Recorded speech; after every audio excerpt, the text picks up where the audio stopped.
Magandang araw po sa inyong lahat, lalong-lalo na po sa mga giliw nating tagapakinig. Sa araw po na ito, mapapakinggan po natin ang kwento ng may 11 taong gulang na batang si Ringo. Isang kakaibang bata na napulot ng isang matandang albularyo na si Lolo Tarok. Lumaki si Ringo sa pangangalaga ng matanda at hindi nakaranas na makihalubilo sa mga tao.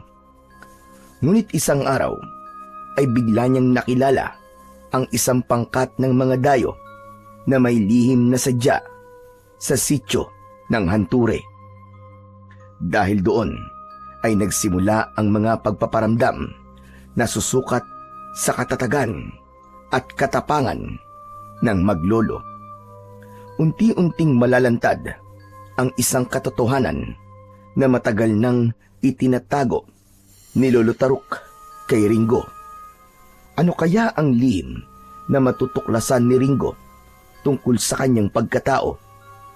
Magagawa kaya niyang tanggapin ang tungkulin na nakaatang sa kanyang balikat? Magtagumpay kaya siyang labanan ang mga nilalang na naghahanap sa kanya? Sama-sama po nating pakinggan ang buhay at pakikipagsapalaran ng batang Bertudes na napulot sa gubat. Ngunit bago po ang lahat, mga idol, huwag po nating kalimutang mag-like at mag-subscribe sa aking YouTube channel na The Voice Addict at Apong Isaac para sa mas marami pang makapigil hininga na kwentong aswang at katatakutan mula sa mundo ng kababalaghan. Umpisahan na po natin ang kwento. Sa isang malawak na kagubatan na nababalutan ng makakapal na puno at baging, matatagpuan ang isang baryong halos hindi na madalas pinupuntahan ng mga tao. Ang baryo Hanture ay sagana sa likas na yaman ng kagubatan. Ang mga dahon ng puno ay kumikiskis na parabang may lihim silang ibinubulong sa sinumang maglalakas loob na pasukin ang gubat. May mga batong lumang-luma na tila inukit ng kamay ng sinaunang tao. Ang matatandang naninirahan dito ay bihirang magsalita tungkol sa kasaysayan ng lugar na yon. Ngunit sa kanilang mga mata, mababasa ang takot at paggalang sa mga nilalang na hindi nakikita ng pangkaraniwang tao.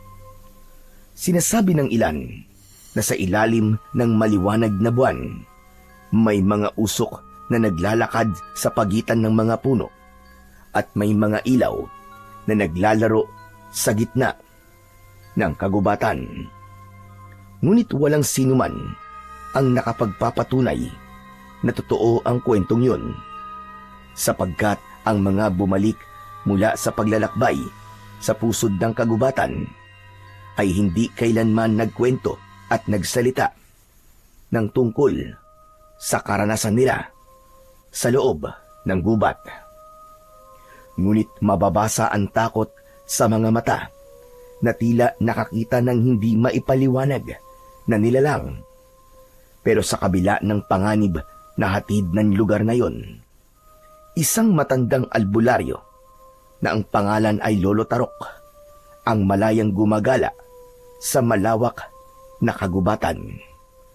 Hindi siya natatakot sa mababangis na hayop na naninirahan sa kakahuyan o kahit sa mga nilalang na sinasabing gumagala sa kabundukan. Sa halip, nagtatrabaho siya bilang isang mamumulot ng panggatong na dinadala niya sa paanan ng bundok kung saan nakatira ang maraming tao. Isang araw, kung saan ay malapit ng kumalat ang dilim sa paligid, biglang naramdaman ng matanda ang kakaibang presensya na ngayon lamang niya naranasan. Kaya naman, ang kaninang mahina niyang paglalakad ay tila kampanang umaalingaw-ngaw dahil sa bilis ng kanyang paghakbang.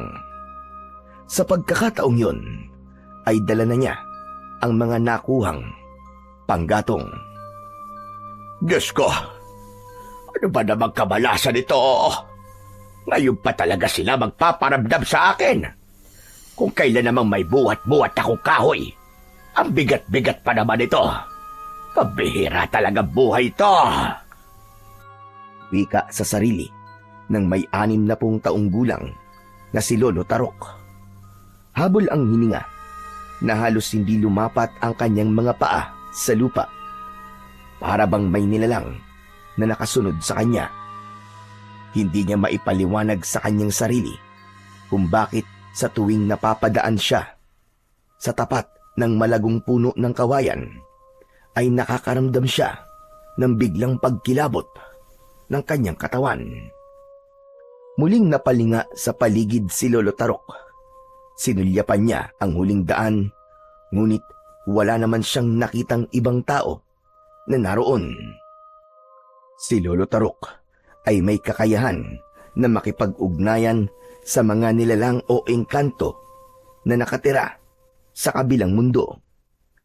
Lahat ng mga yun ay lumalabas kapag kailangan siyang kausapin para sa kanilang problema na hindi nila nagagawa kapag wala ang tulong niya. Bilang isang albularyong magriritual, tungkulin niyang pakinggan at pagbigyan ang kanilang mga hiling. Dahil sa oras na hindi niya pagbigyan ang mga ito, unti-unting mawawala ang bisa ng kanyang kapangyarihan. Bata pa lamang siya noon nang magbukas ang kanyang ikatlong mata o third eye sa Ingles. Dahilan upang makakita siya ng mga nilalang na hindi nakikita ng mga pangkaraniwang tao. Marami ang naiinggit sa pagkakaroon niya ng pambihirang kakayahang yun. Ngunit para sa kanya ay isa yung sumpa. Dahil sa ilang beses niyang sinubukang mag-asawa, lahat ng mga yon ay iniwan siya at itinuring na isang baliw. Ang mga babaeng napapangasawa niya ay natatakot dahil sa kanyang kakayahan, habang ang iba naman ay namatay dahil inatake sa puso sa labis na takot. May kaakibat na sumpa ang kanyang taglay na kakayahan. Sa sandaling siya ay mahawakan ng kanyang asawa, makikita rin ito ang lahat ng nasasaksiyan ng kanyang mga mata. Kaya naman magmula noon ay nalayuan na siya at kinatakutan ng mga kababaihan. At yun ang dahilan kung bakit hanggang ngayon ay hindi na siya nakapag-asawa. Sandali nga lang. Maibaba ko nga muna itong mga paggatong ko. Kahit araw na araw walang pinipiling oras para magparamdam. Hoy! Kung sino ka man, magpakita ka na sa akin. Huwag mo akong takutin. Ubus na ang takot ko sa dibdib. Matagal na akong takot. Pambihira. Inaatake tuloy ako ng asma dahil sa mga pinaggagawa niyo sa akin. Magpakita na kayo! Lumabas na kayo! Halos pabagsak ang ginawang pagbaba ni Lolo Tarok ng mga nakuha niyang panggatong. Pagkatapos magsalita ni Lolo Tarok, dahan-dahan niyang ibinaba ang nakuha niyang panggatong. Pagkatapos ay tumayo siya ng tuwid na inililinga ang paningin sa paligid na tila ba may hinahanap. Isang malalim na buntong hininga ang pinakawalan niya. Nang muli siyang tumingin sa kanyang harapan, maya-maya pa ay napansin niya ang unti-unting pagliwanag ng kanyang ikatlong mata o third eye. Muling inulit ni Lolo Tarok ang pagtawag sa nilalang na nagkukubli sa pagitan ng mga kakahuyan. Nang mga sandaling yun, ay nararamdaman niya na gumagapang sa kanyang katawan ang kilabot na palagi niyang nararanasan sa tuwing nasa ganito siyang sitwasyon. Dahil alam niya na meron na namang nilalang na magpapakita sa kanya. Ngunit hindi siya natinag. Ipinakita niya na hindi siya natatakot sa presensya ng bagong nilalang na nagpaparamdam sa kanya. Sige na! Magpakita ka na! Hindi naman ako natatakot sa iyo eh. Kahit hindi ka magsalita, nararamdaman ko ang presensya mo. Alam ko na humihingi ka ng tulong sa akin. Nakahanda naman ako na tulungan ka.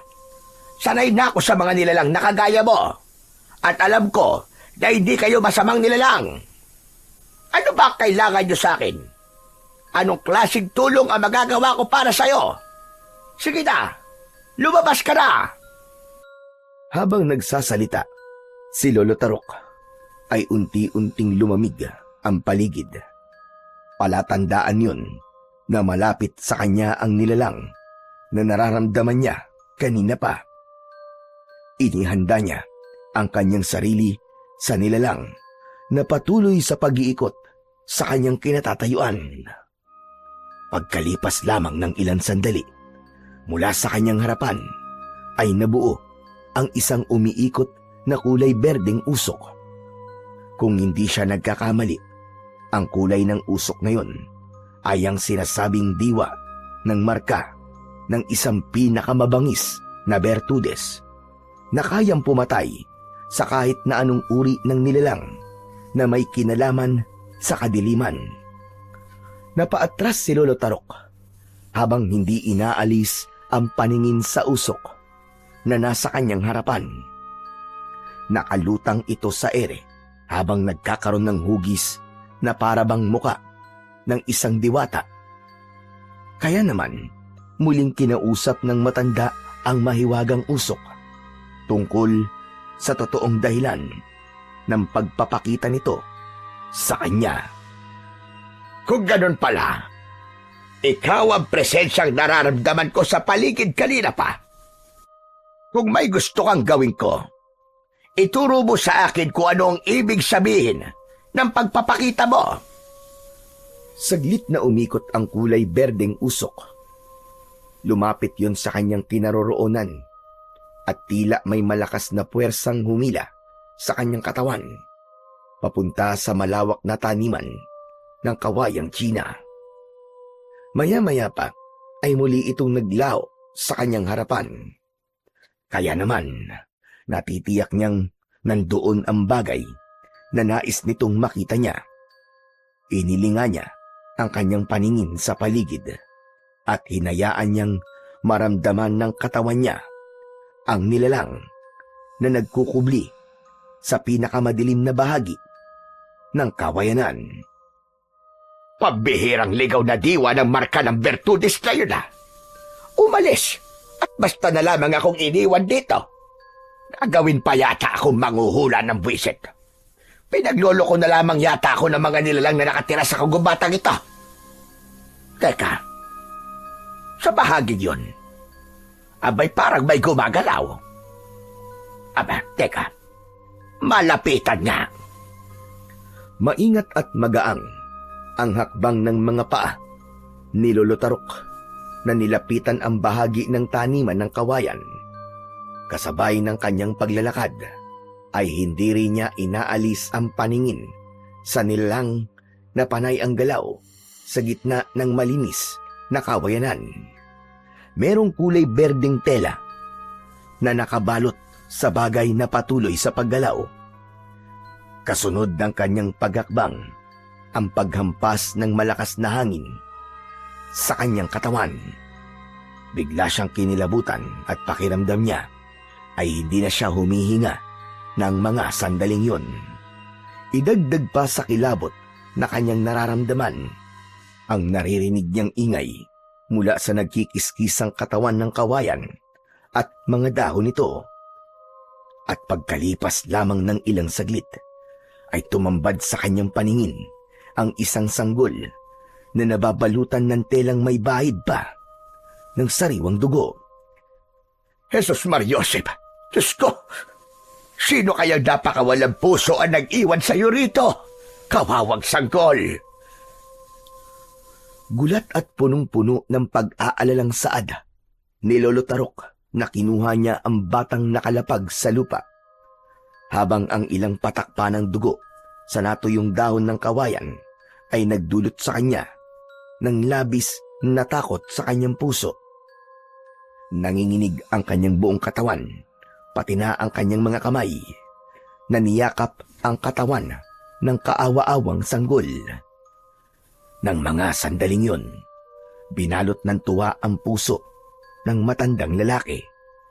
Para sa kanya, isa yung biyaya na ipinagkaloob sa kanya ng Panginoon. Kaya naman, nabuo ang pasya niya na iingatan at aalagaan ang bata. Sa tingin niya ay 1 taong gulang pa lamang ang sanggol. Batay sa itsura ng balat nito, masasabi niyang iniangat at inalagaan ito ng maayos ng kanyang ina. Ang hindi lang niya alam ay kung bakit may ilang patak ng dugo sa lupa, gayong wala namang sugat sa katawan ng sanggol. Bukod pa sa bagay na yon, hindi niya rin kilala ang mga magulang ng batang nag-iwan sa bata. Malungkot na sinilayan ni Lolo Tarok ang sanggol na nakatingin sa kanyang muka. Walang bakas ng luha ang mga mata nito, na para bang nakakaunawa itong nakatingin sa kanya. May bahagi sa puso niya ang naantig sa muka ng sanggol. Isang damdamin ng isang lolo na sabik magkaroon ng apo ang nagtulak kay Lolo Tarok upang angkinin ang batang napulot. Muling iniangat ni Lolo Tarok ang kanyang muka at kinausap ang kulay berdeng liwanag na bigla na lamang naglaho nang maihatid siya sa kawayanan. Kahit hindi niya nakikita ang diwa na yon, ay alam niyang naririnig siya nito.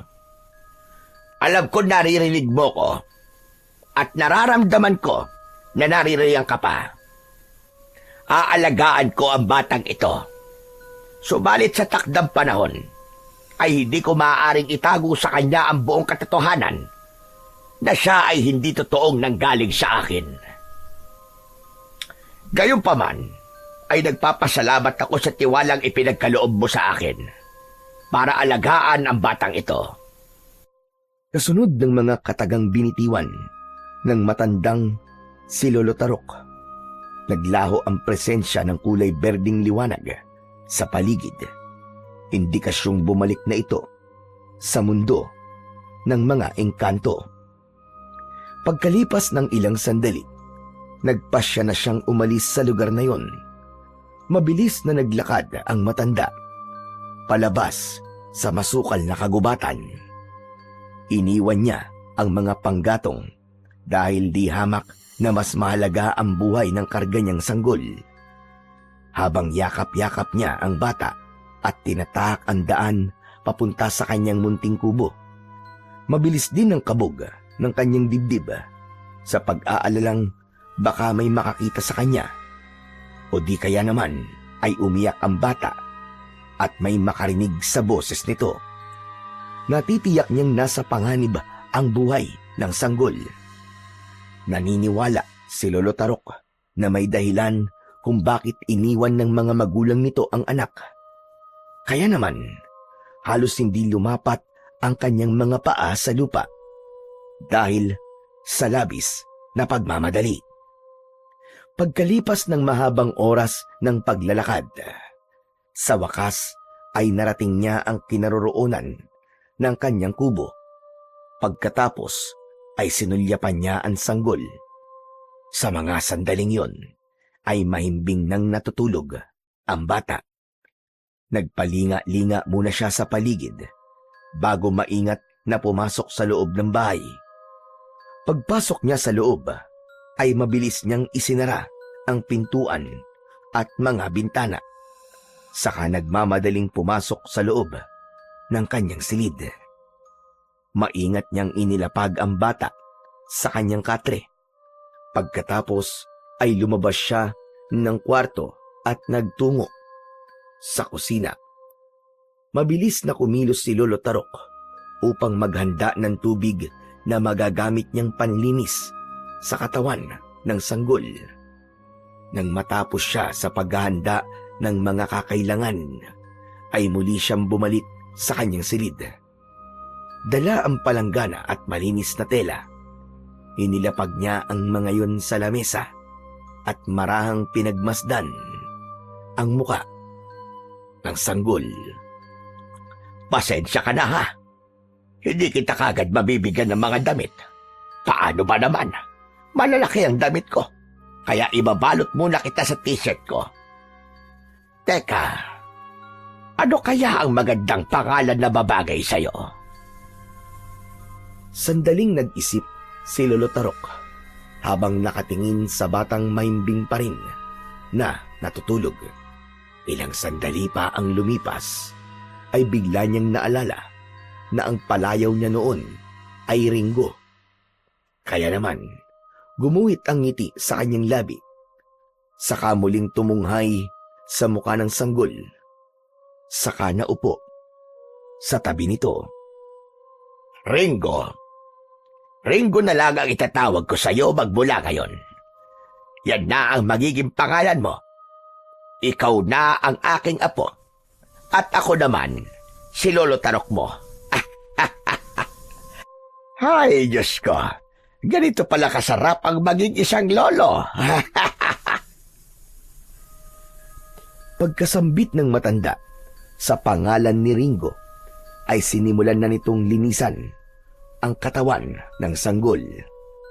Inihaplos niya ng bagya ang malinis na basang tela sa balat ng bata upang matanggal ang ilang dumi at dugo na dumikit sa katawan nito, habang ang kapirasong tela na pangsanggol ang tanging suot ng bata. Tinanggal niya ang kasuotan nito upang linisan ang buo nitong katawan. Maingat at magaan ang kanyang pagkilos upang hindi ito magising. Subalit nang dumako ang kanyang paningin sa marka o balat ng bata sa likod na malapit sa batok nito, ay bigla siyang natigilan. Biglang nanginig ang kanyang mga kamay at mabilis na napatayo mula sa pagkakaupo niya sa katre. Napaatras siya at sunod-sunod ang paglunok ng laway. Gumapang ang takot sa buo niyang katawan at bumakas ang pag-aalala sa kanyang muka. Napakapit siya at napasandal sa dingding ng katre. Hindi niya inaalis ang paningin sa balat sa likod ng sanggol. Naku po, Diyos ko. Mabagid-lakit. Hindi ako maaaring magkamali sa mga nakikita ko. Kaya pala nagpakita sa akin ang diwa ng Bertudes. Dahil ang batang napulot ko, siya mismo ang nagtataglay ng pinakamabangis na kakayahan ng isang Bertudes. Kaya siguro may mga dugo sa tabi niya ay dahil merong gustong pumatay kay Ringo. At marahil sa mga sandaling ito, ang kanyang mga magulang ay maaaring namatay na. Dala ng labis na pagkabigla, ay napaantandang krus pa si Lolo Tarok. Alam niya ang tungkol sa kakayahan ng mga Bertudes. Natitiyak niya na maaaring pinaghahanap na ngayon ng masasamang nilalang ang batang napulot niya. At sa oras na matuntun ang batang nasa harapan niya, madadamay siya at manganganib din ang kanyang buhay. Kailangan kong protektahan si Ringo. Kahit na anong mangyari, hindi ko hahayaan na patayin siya ng mga nilalang na naghahanap sa kanya. Muling sinilyapan ni Lolo Tarok ang natutulog pa rin na si Ringo. Naramdaman niya ang malamig na kilabot na gumapang mula sa kanyang batok, pababa sa kanyang gulugod. Nang muli niyang sinulyapan ang kakaibang marka sa likod ng sanggol, na si Ringo. Hugis bituin yun at kumikislap na tila may buhay ang berde nitong kulay sa ilalim ng mahinang liwanag ng sikat ng araw mula sa labas. Parang sumikip ang paligid. Ang mga huni ng ibon sa labas ay biglang nanahimik at ang mga aninong gumagalaw sa dingding ng kubo ay naging tila mga matang nagmamasid. Kumabog ang dibdib ni Lolo Tarok. Bawat tibok ay mabigat at nagbabadya ng panganib. Hindi niya maiwasang mag-alala. Batid niya ang mga lumang kwento ng matatanda tungkol sa mga nilalang na minamarkahan ng ganong klaseng balat bago sila ang kinin ng isang mapanganib na sumpa. Sumpa na ang ibig sabihin ng pagiging kakaiba sa lahat. Ang taong may taglay ng palatandaan ng pagiging Bertudes. Halos mabitiwan ni Lolo Tarok ang tela na ginamit niyang panlinis sa katawan nito. Habang ang malamig na pawis ay nagsimulang bumalot sa kanyang mga palad. Sa mga sandaling yon, ang berdeng kumikislap na bituin sa likod ni Ringo ay hindi na basta-bastang marka.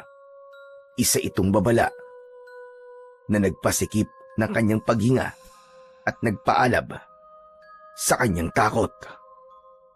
Isang sanggol na Bertudes. Diyos ko, nakapulot ako ng batang Bertudes. Paano na? Paano na ang gagawin ko?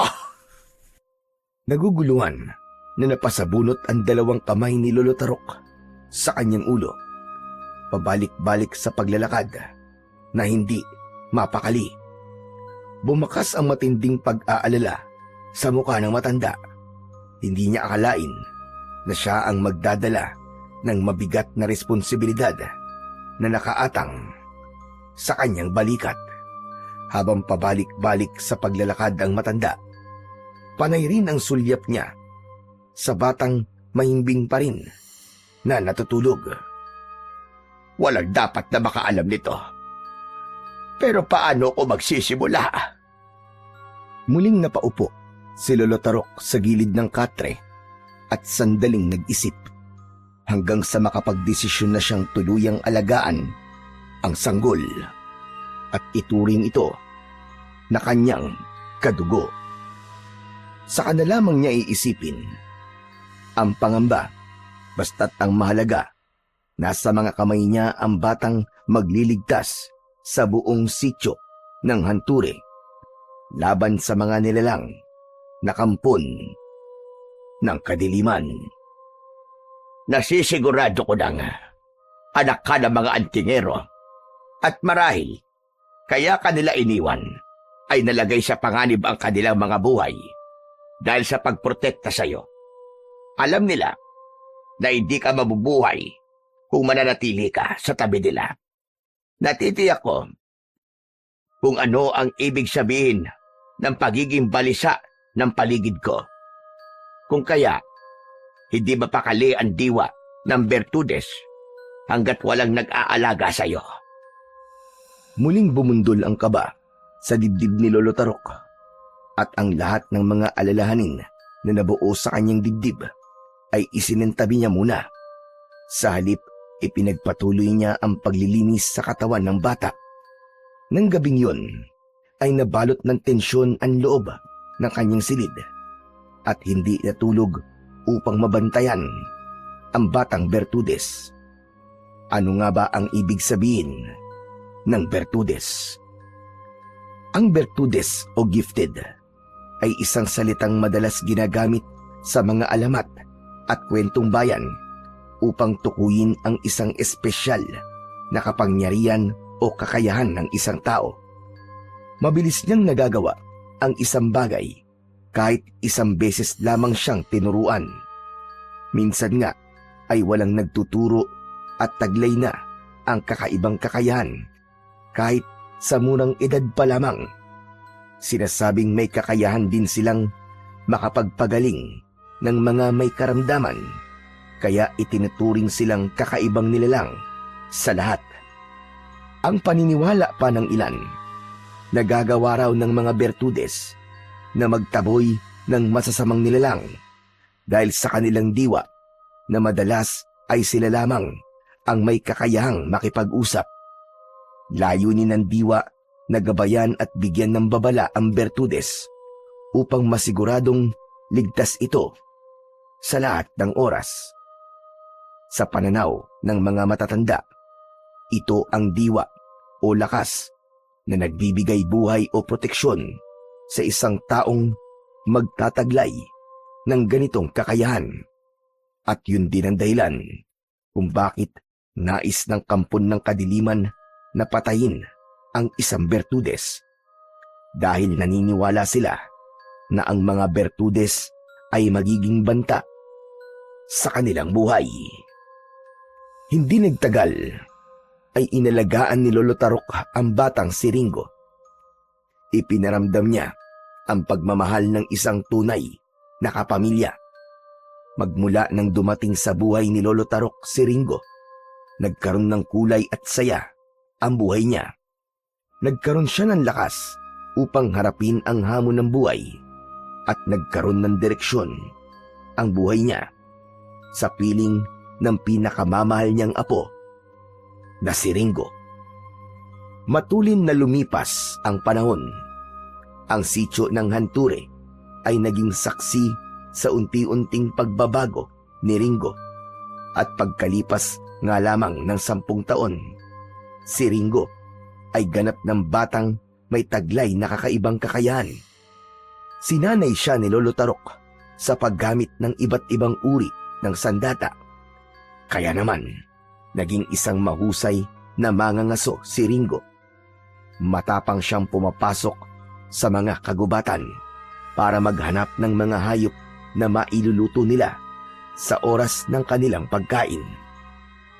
Masayahin, mapagmahal at maalalahanin na bata si Ringo. Hindi ito naghahanap ng marangyang buhay. Kasama lamang niya si Lolo Tarok ay masaya na siya sa kung ano ang meron sa kanila. Kaya naman, bilang pagpapakita niya ng pagmamahal sa matanda, palagi siyang may naiuuwing usa na paborito ni Lolo Tarok. Ngunit sa kabila ng kasiyahang nararamdaman niya, ay pakiramdam niya sa kanyang sarili ay para bang may kulang. Isang araw, habang nagsasagawa sila ng pagsasanay, kasama ni Lolo Tarok, ay kasalukuyang tinatarget niya ang mga lata na inihahagis ng matanda. Seryoso ang kanyang muka na tumitig siya sa muka nito. Hindi na siya nakatiis na hindi magtanong sa matanda kung bakit ginagawa nila ang dibdibang pagsasanay sa paghawak ng iba't ibang uri ng sandata. Lolo, tanong lang po, para saan po ba itong ginagawa natin? Bakit mo naman biglang naitanong yan, Apo? Kasi po, 3 taong gulang pa lang po ako, natatandaan ko na sinasanay niyo na po ako sa paghawak ng mga sandatang to eh. Samantalang, mangangaso lang naman po tayo ng mga hayop at naghahanap ng panggatong sa kagubatan. Bakit po ba kailangan ko pang gawin to? Nagtataka lang po ako. Hindi mo kailangan magtaka, Apo. Ginagawa ko ito para sa kaligtasan mo. Kahit mangangaso lamang tayo o kahit nangunguha lamang tayo ng mga gatong sa bundok, hindi natin batid kung ano ang panghanib na naghihintay sa atin. Alam mo naman ang kwento ng bundok na ito, hindi ba? Marami ang nakatirang mababangis na hayop. Mabuti na yung may nalalaman ka kung paano mo may pagtatanggol ang sarili mo sa laban sa mga hayop na aatake sa'yo. Lolo naman ganyan din pong isinagot niyo sa akin kahapon nang tanungin ko po kayo tungkol sa pagsasanay. Dahil yun din naman ang tanong mo kahapon, di ba? Kaya sinasagot ko lang ulit. Tsaka, bakit ba madalas na yata na nagtatanong ka tungkol sa ginagawa natin? Bakit, Apo? May problema ka ba? Wala naman po, Lolo. Kaya lang po, hindi naman po ito ang gusto ko Ang totoo po, gusto ko po matutunan ng ginagawa nyo kung paano po kayo nanggagamot ng taong may sakit. Hay, naku bata ito. Bakit ba sa dinami-dami ng gusto mong gawin ay panggagamot pa? Hindi ba't pinag-usapan na natin ang tungkol dito na sa taktang oras ay tuturuan din kita at isasaling ko sa iyo ang mga kakayahan ko? Yun ay kapag handa ka na, diba? At ba mga inaalala mo at parang nagmamadali ka yata, ha, Ringo? Kasi naman po nitong mga nakaraang araw, pakiramdam ko po may mga nilalang na palagi po nakatingin sa akin. Natatakot po ako, Lolo. Ngayon lang naman po ito nangyari sa akin eh. Naisip ko lang po na kung sakali po masaktan nila ako, ay kaya ko rin pong pagalingin ang sarili ko. Sus Mariosep, bakit ka naman nag-iisip ng ganyan? Walang masamang mangyayari sa'yo, Apo. Pakiramdam mo lang yan na may nakatingin sa'yo. Ika nga, gudi-gudi mo lang lahat yan. At saka isa pa, ayaw mo ba nun? Merong nagbabantay sa'yo kapag wala ako. Eh paano po, Lolo? Kung masama po silang nilalang. Hindi sila masasamang nilalang, Apo. Sila ang mga espiritu na nangangalaga sa kabundukan.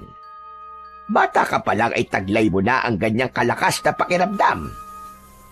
Pero Lo, paano nyo naman po nasasabing hindi sila masasamang nilalang? Dahil ang masasamang nilalang, hindi sila magpaparamdam lang. Aatake kagad sila sa'yo para patayin o saktan ka. Yun ang tinatawag na masamang nilalang. Pero Lo, kakaiba po talaga to. At tila, hindi po ako nakakaingat tuwing nararamdaman ko sila sa paligid ko eh. Hindi ba't dati ko pa sinasabi sa'yo? Nakakaiba ka sa lahat. Kaya ang masasama o mabubuting nilalang na nasa gubat ay palagi kang lalapitan. Kaya nga, tinuturuan kita makipaglaban sa mga hayop o nilalang na nagtatago sa kakauyan dahil ayoko mapahamak ka ng walang kalaban-laban. Yan ang kalagaan na kahit papano ay may natutunan ka sa paghawak ng sandata. Kahit gaano ka pa kabilis matuto sa lahat ng bagay, iba pa rin yung labis na pinaghahandaan. Mariin na napatitig si Ringo sa muka ni Lolo Tarok. Sa isip niya ay may panganib na naghihintay sa kanya. Kaya ganun na lamang ang pagpupursige ng matanda na turuan siya. Natitiyak niyang nararamdaman din ng matanda ang mga nararamdaman niyang presensya sa paligid. Hindi lamang nito ipinapahalata sa kanya. At yun ang totoong dahilan kung bakit kailangan niyang magsanay sa pamamagitan ng iba't ibang klaseng sandata. Pakiramdam niya tuloy, pinaghahandaan niya ang isang nalalapit na pagsalakay ng masasamang nilalang na madalas na ikwento sa kanya noon ni Lolo Tarok. Samantalang si Lolo Tarok naman, habang nakatitig sa naguguluhang si Ringo, bumundol ang kaba sa kanyang dibdib. Lalo pa at napapansin niyang napapadalas na ang pagtatanong ni Ringo tungkol sa kanilang mga ginagawa. Unti-unti niyang napapansin ang mga kakayahang taglay ng apo. Natatakot siya na baka isang araw ay matuklasan ni Ringo ang tungkol sa totoo nitong pagkatao.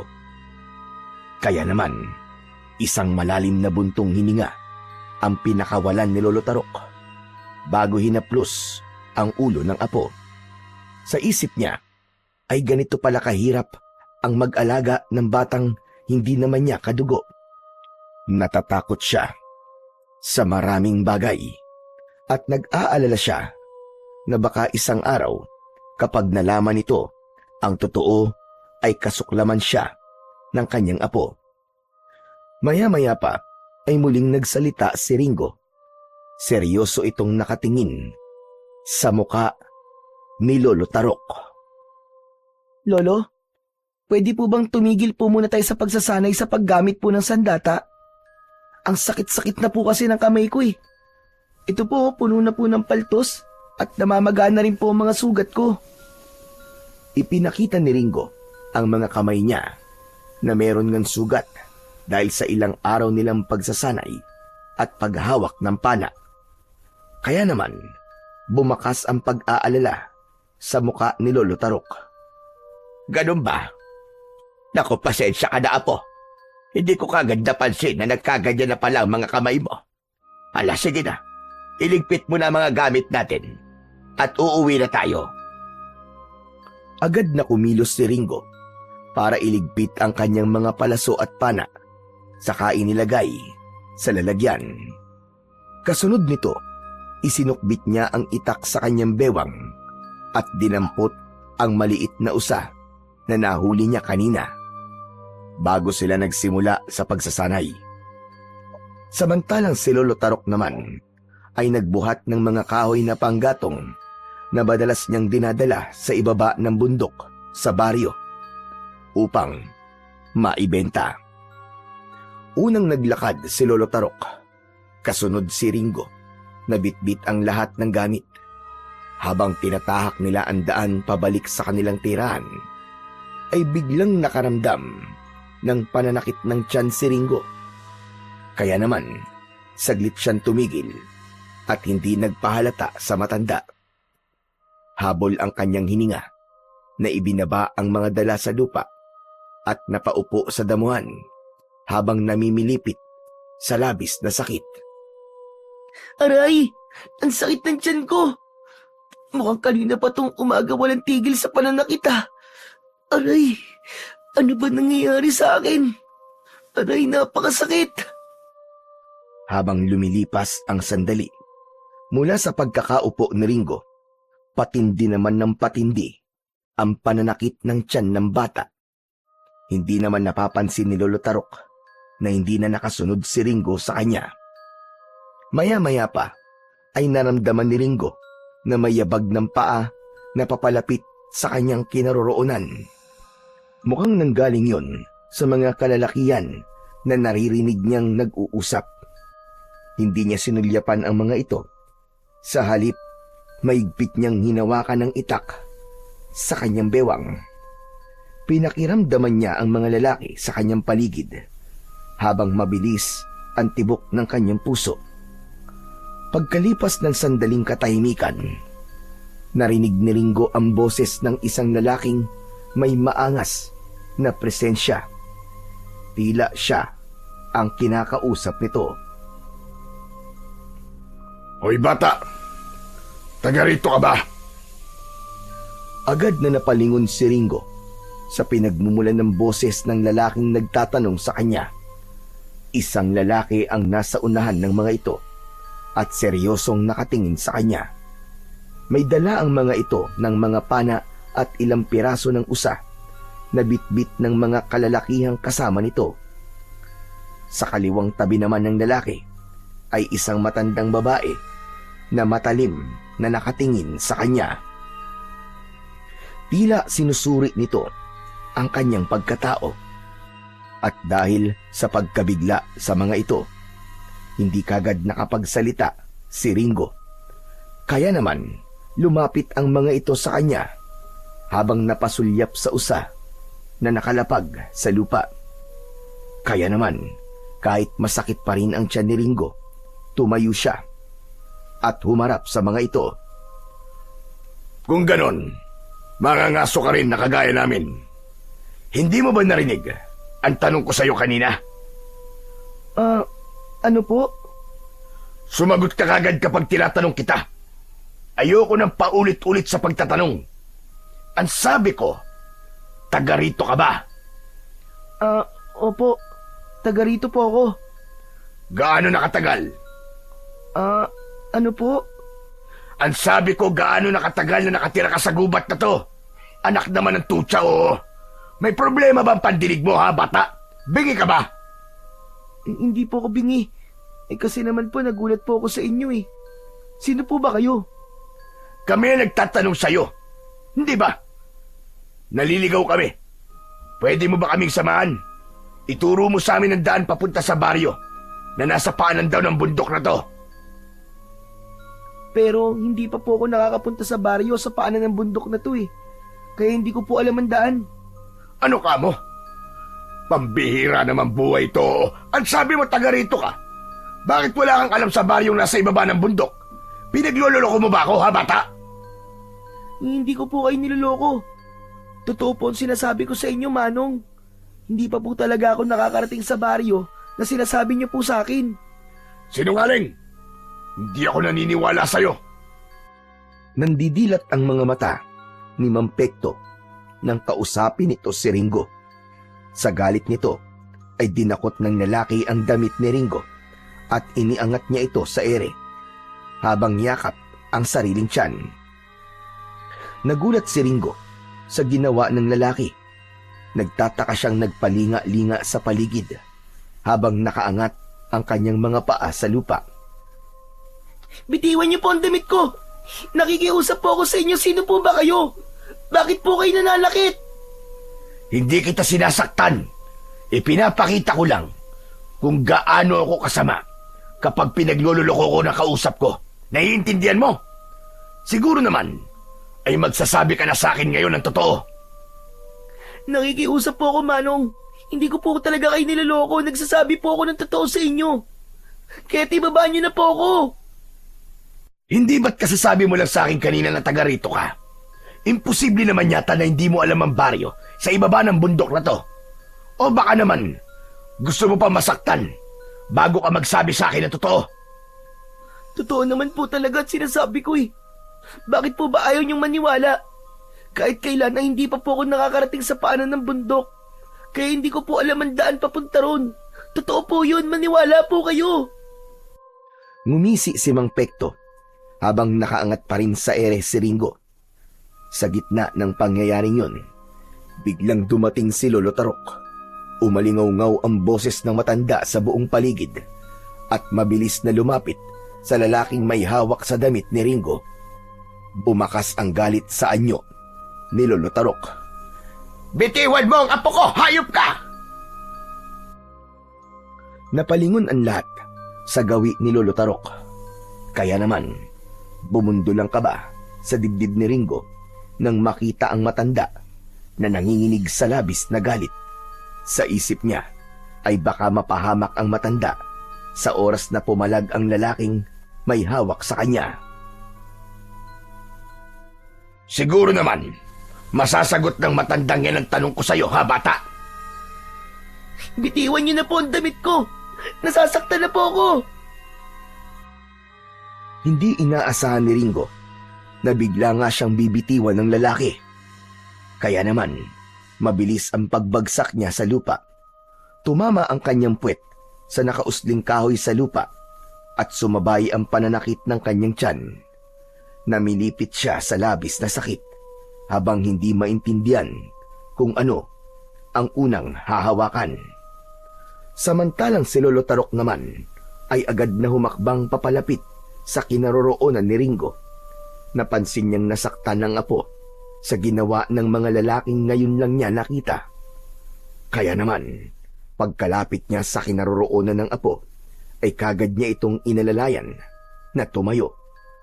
Halos uminit ang pakiramdam ni Lolo Tarok sa labis na galit sa lalaki. Mabigat ang pakiramdam niya sa mga ito na parabang hindi gagawa ng mabuti. Ano karapatan mo saktan ang apo ko? May karapatan akong saktan ng batang yan. Dahil hindi siya marunong gumalang sa nakatatanda sa kanya. Maayos naman ang tanong ko sa kanya kanina. Pero pinaglululoko niya ako. Hindi siya sumasagot ng maayos. Pinalaki ko may respeto sa nakatatanda sa kanya ang apo ko. Kaya wag mo siyang pagsasalita ng ganyan. O baka naman sadya lamang na magaspang ang ipinakita mong ugali. Kaya hindi kanya iginalang kanina. Isa pa, nagtatanong lang naman kayo, di ba? Bakit kailangan niyo pang manakit? Hindi masasaktan ang apo mong yan kung maayos niyang sinagot ang tanong ko kanina.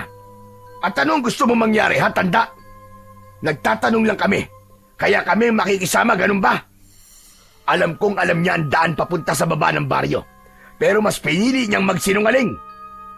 Hindi sinungaling ang apo ko.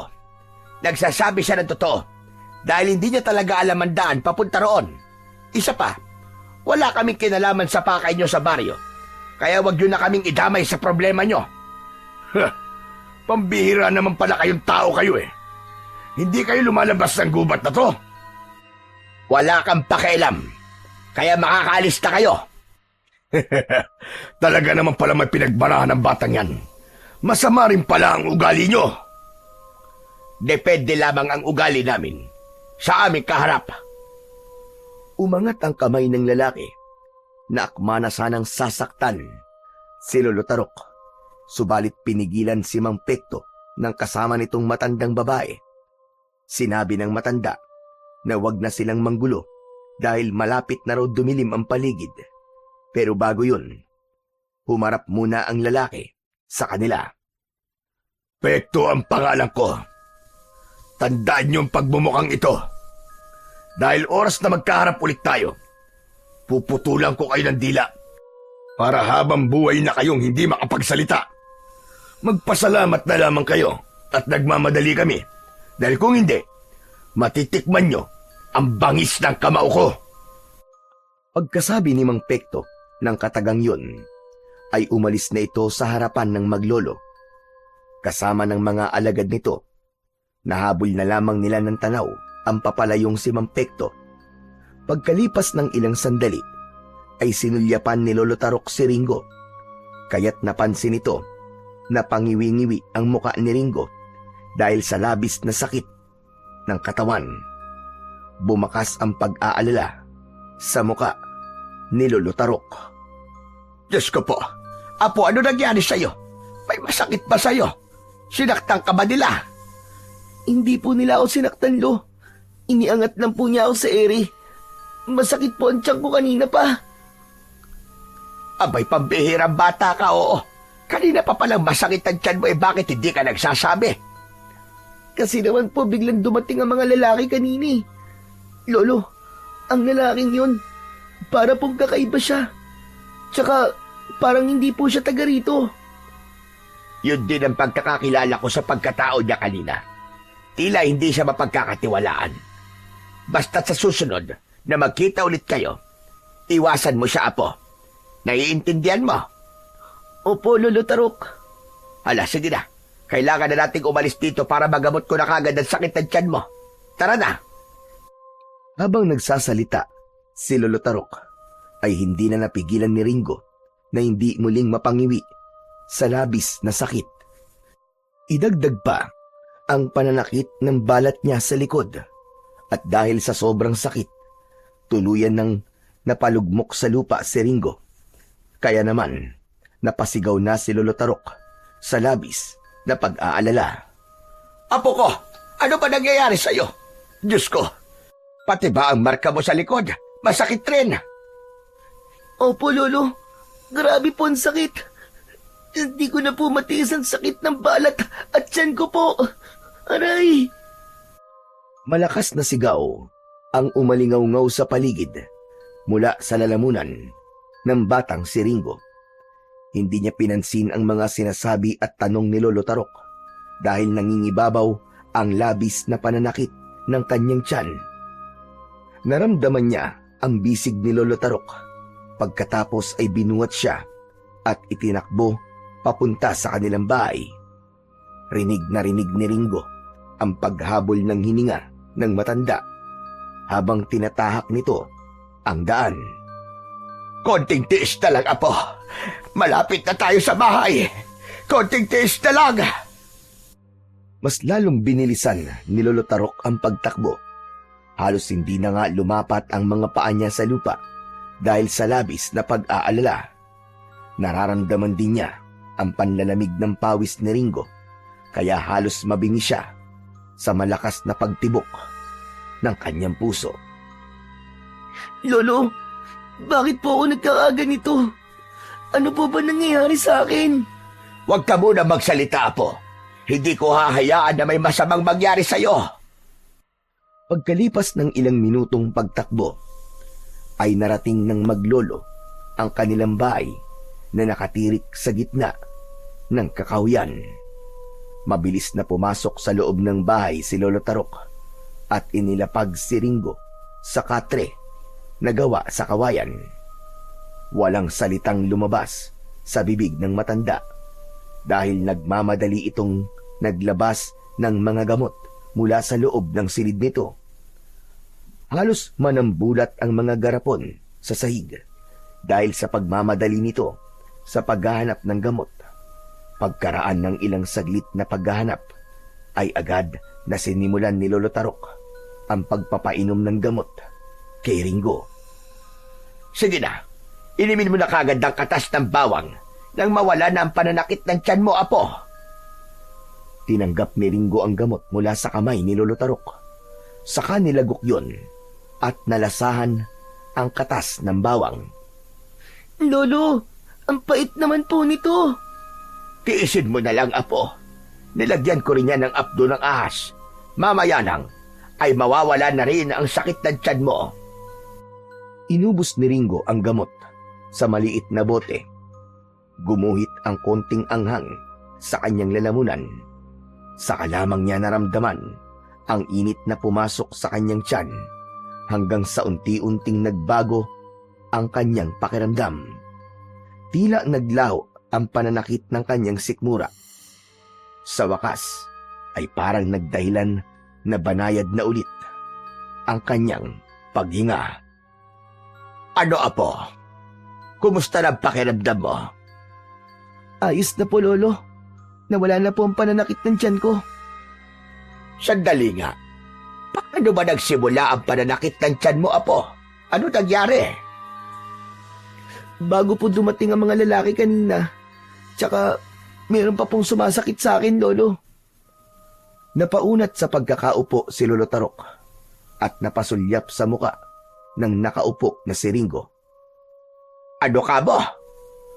Masakit din po ang marka ko sa likod. Madalas nga po itong sumasakit, Lolo eh. Ano po bang marka na nasa likod ko?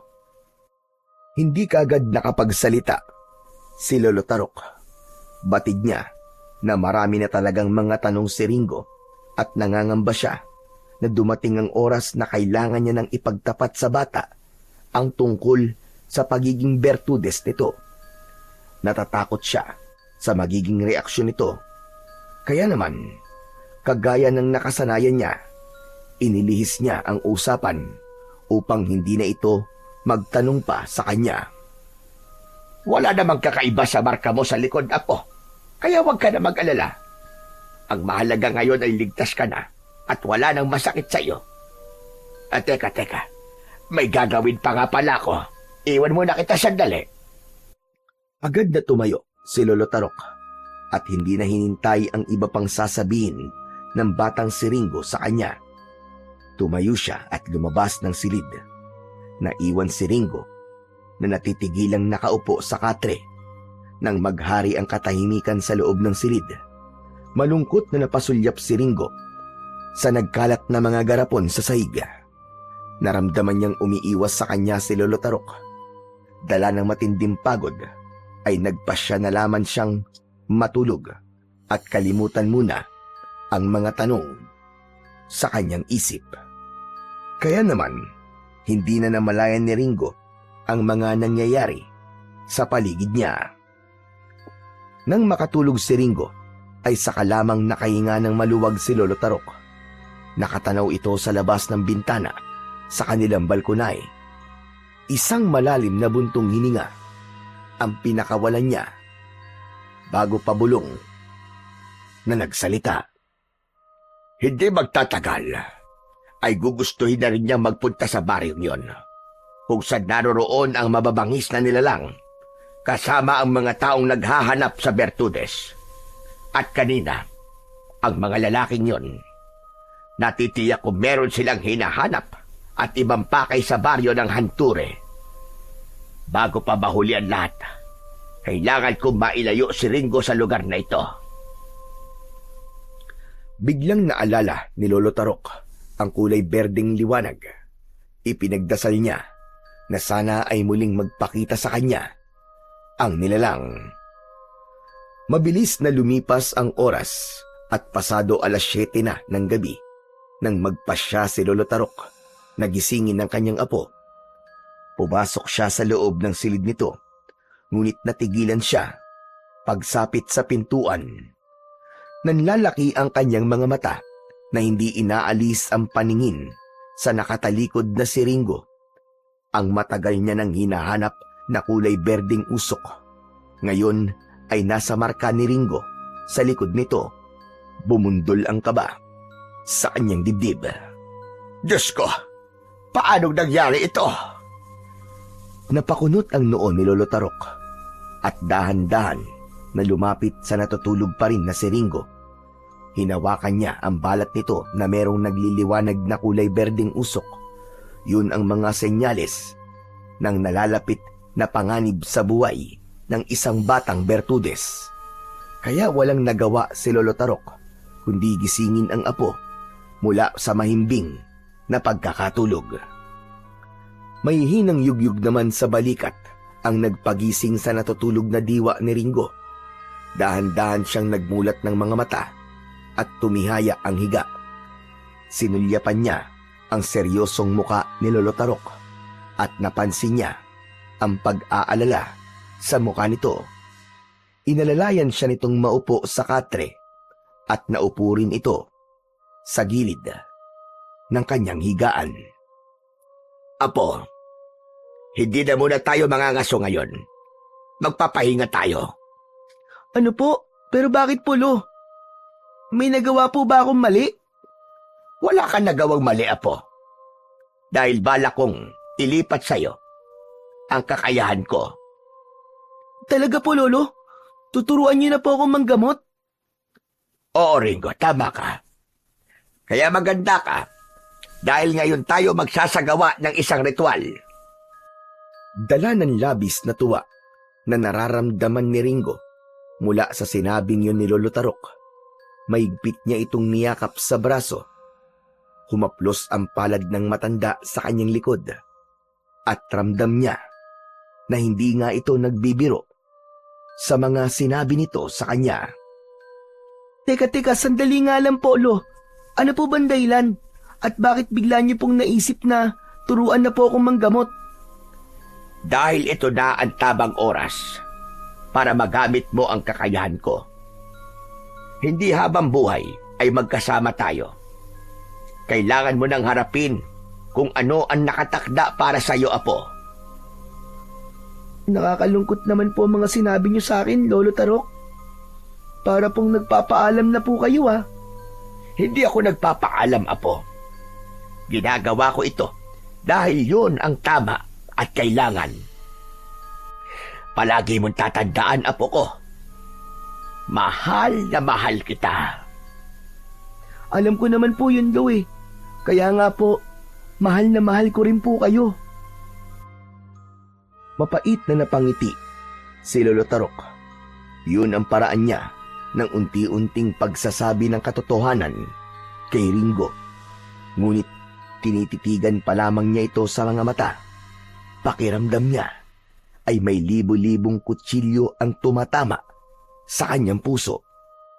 Iniiwas niya ang kanyang paningin sa mga titig ng batang si Ringo. Lolo, napapansin ko po na parang napakalungkot po ng mga titig niyo sa akin ngayon. May inililihim po ba kayo sa akin? Napatayo si Lolo Tarok at mas lalong hindi mapakali sa tanong na yon ni Ringo. Wala naman akong inililihim sa iyo, Apo. Nag-aalala lamang ako sa kaligtasan mo dahil baka bumalik ang mga lalaki kanina. Siya nga pala, Apo. Alam mo na ba kung ano ang mangyayari sa iyo sa sandaling mabuksan ko ang third eye mo? Talaga bang gusto mo pa rin matuto na manggamot? Opo, Lolo, siguradong sigurado po ako. Gusto ko po matuto sa panggagamot.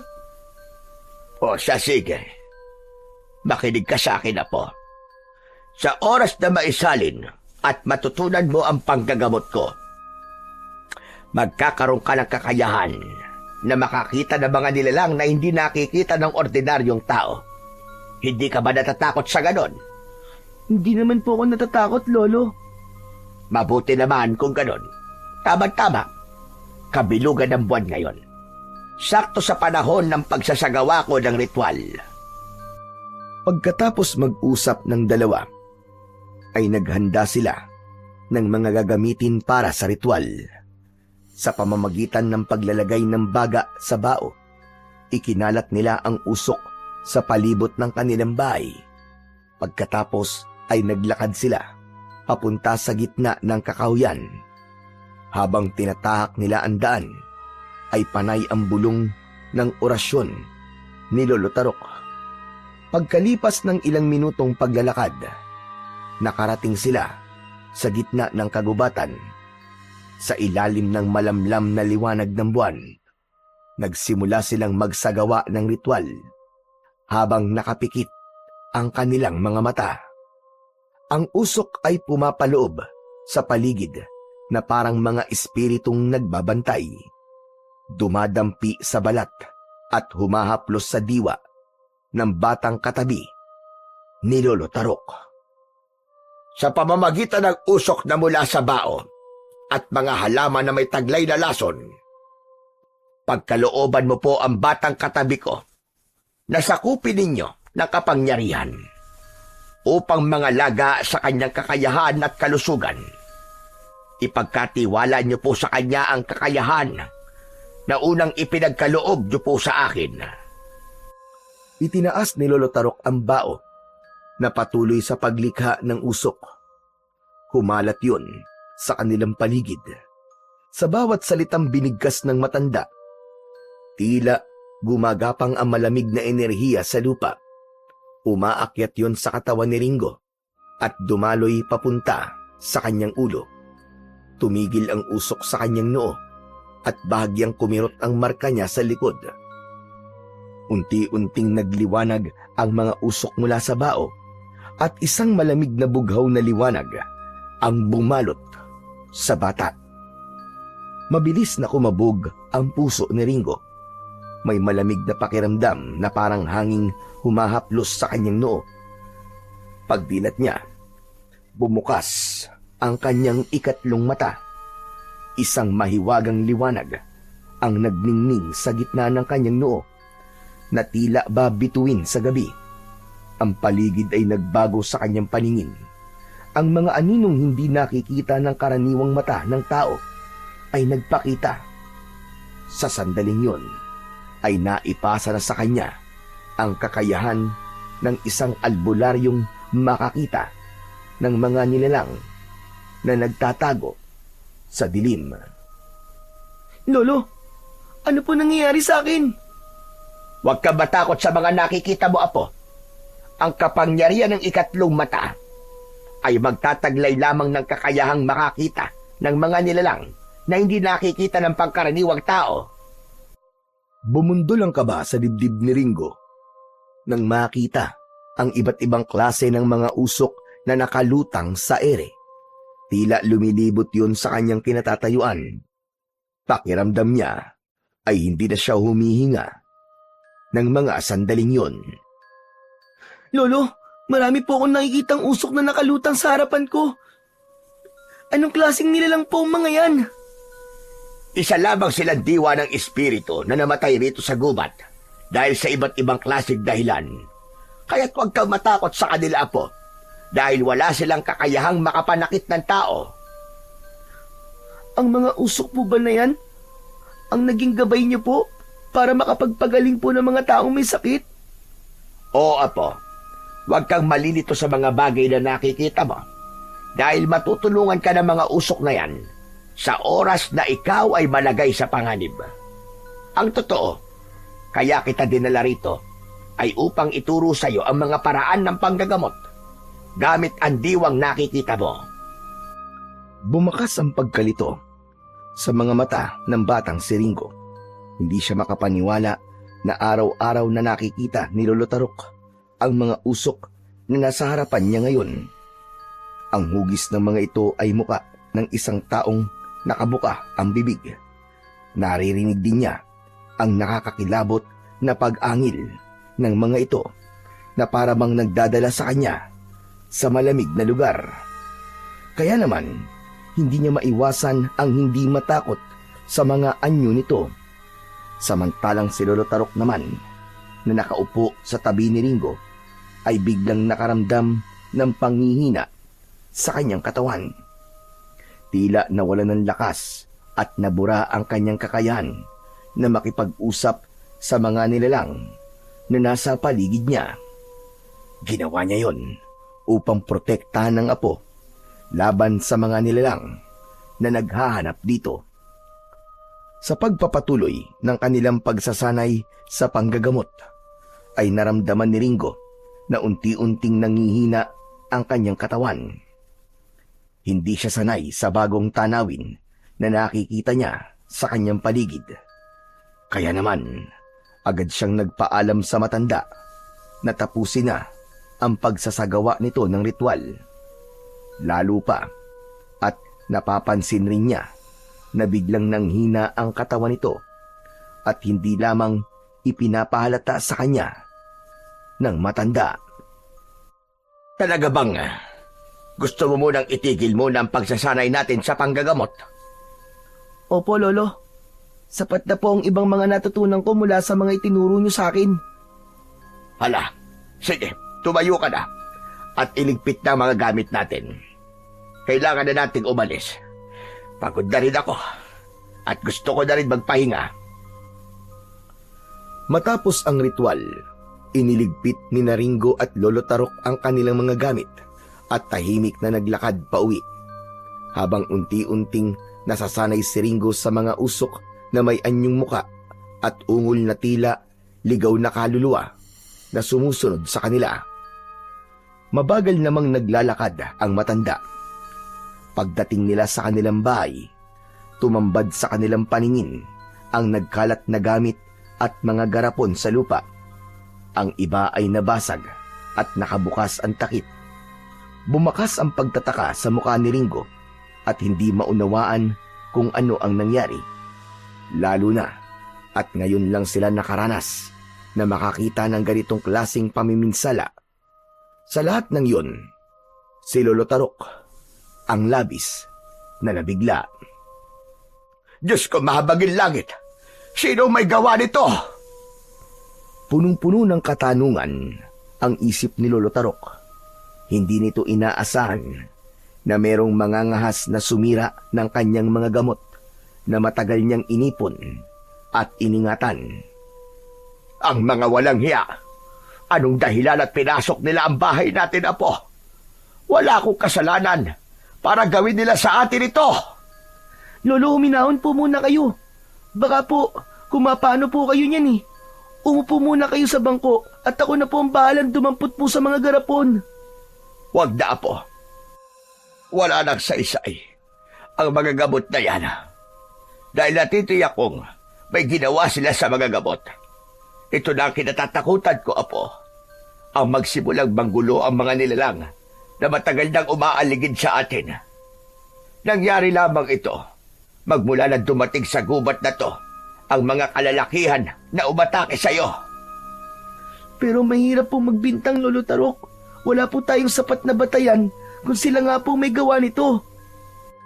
Magsasalita pa sana si Ringo nang bigla niyang naramdaman ang kakaibang presensya sa paligid.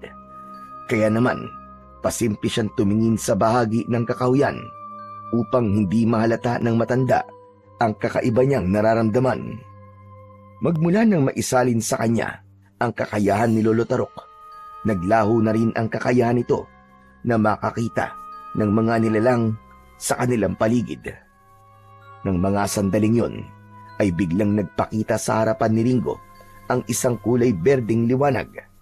Kakaiba yun sa lahat ng mga usok na umaaligid sa kanya dahil meron itong sariling hugis, parang isang diwata na may maamong muka. Nagulat si Ringo nang bigla itong magsalita. Sa wakas ay nagkita rin tayo, Ringo. Ako ang iyong diwa na nagbibigay ng babala sa bawat panganib na darating sa buhay mo. Kailangan niyong umalis dito. Isama mo si Lolo Tarok. Hindi makapagsalita si Ringo, dala ng labis na pagkabigla. Kaya naman, muling nagpatuloy sa pagsasalita ang nilalang na nasa kanyang harapan. Nasa panganib kayo ngayon. Sila ang may gawa niyan sa gamot ni Lolo Tarok. Bilisan niyo, magmadali kayo. Nararamdaman ko na nasa paligid lamang sila. Natuntun ka na ng mga nilalang na naghahanap sa inyo. Huwag ka mag-alala. Ikaw lamang ang makakakita sa akin at makakarinig sa boses ko. Kumilos ka na. Palagi akong nakabantay at magbibigay ng babala sa iyo.